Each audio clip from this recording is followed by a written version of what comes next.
might go to attend Paul Mitchell. Well, they changed the the Paul Mitchell at Little Rock. I am an alumni of Children International. I mean, I don't really know. I mean, I'm just overall just really laid back, cool. I do a lot of community service. I love giving back. I have a mother and a brother. And my mom is deaf. My brother is 9 years old. He's also enrolled in Children International. Yeah, I mean, that's about it. Just being that I had to be my mom's ears at a young age was kind of just like overwhelming sometimes. I was the only child, the only person in my family who knew sign language like fluently. My mother taught me at the age of 2. And that's not to negate, family members, but I just felt like, why was I the only person that had to know sign language? Y'all knew her before, she knew me. So I mean, they knew, enough to get by, but I was like fluent and knew all alphabets, all like phrases and everything. So when it came to like doing bills, I had to be there, or like grocery shopping, calling people. I was doing that at 10 and 12 years old.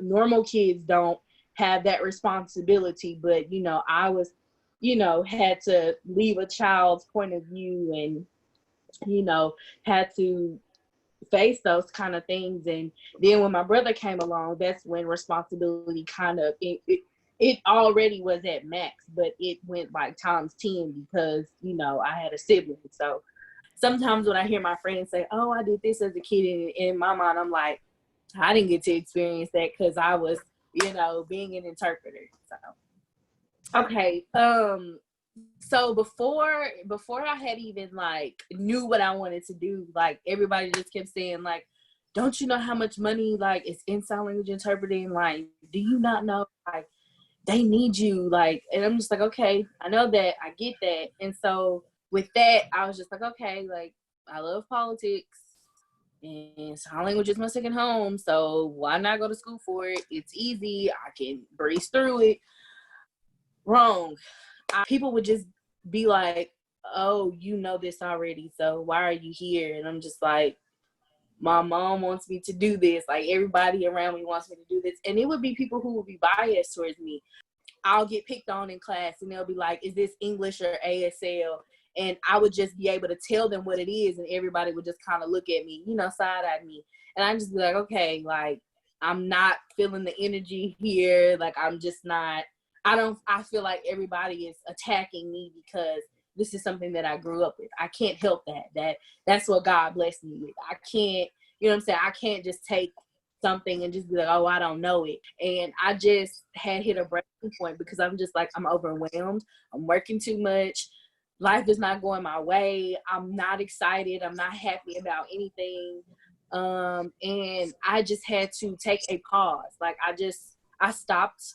I withdrew from school. I went to work full time at a daycare for roughly about a year.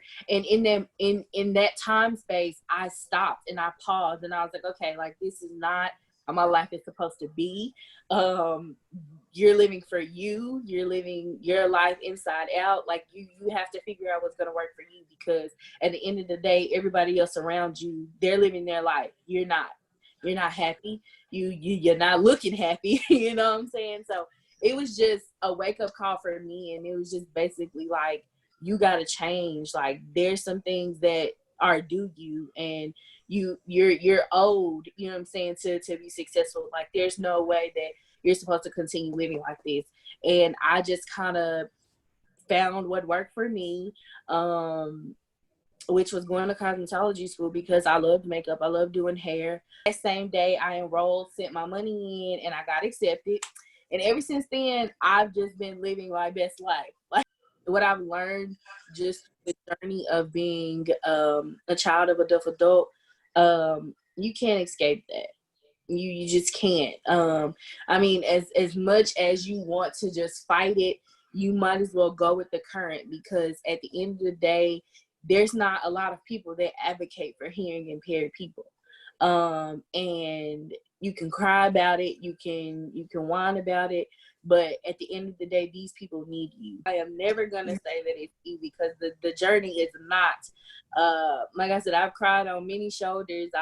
I've fell to my knees many nights. So I know that it's not easy. And just somebody coming behind me, like I wish them nothing but the best, because I know it's hard.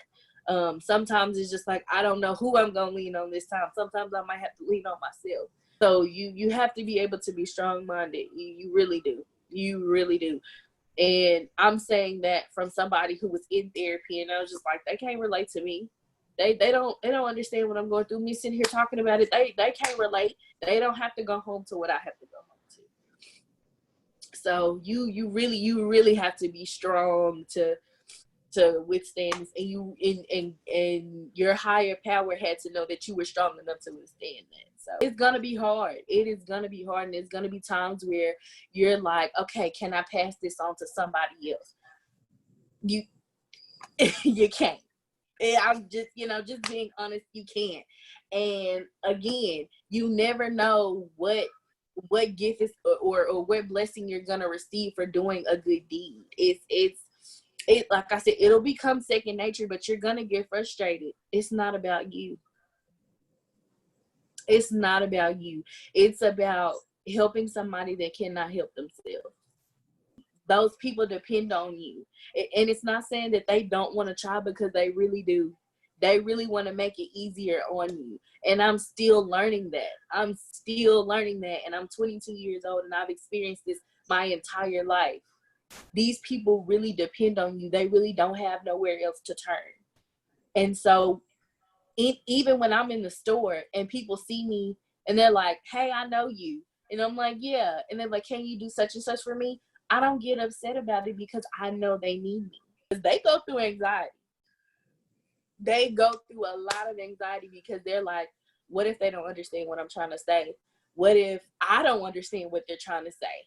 I need somebody to be a mediator for me. I need somebody to break their barrier for me. So when I see somebody, I'm immediately going to them, because I'm like, okay, I understand you. You understand me. What's the solution? And sometimes they might not want your help, but 9 times out of 10, they need you there.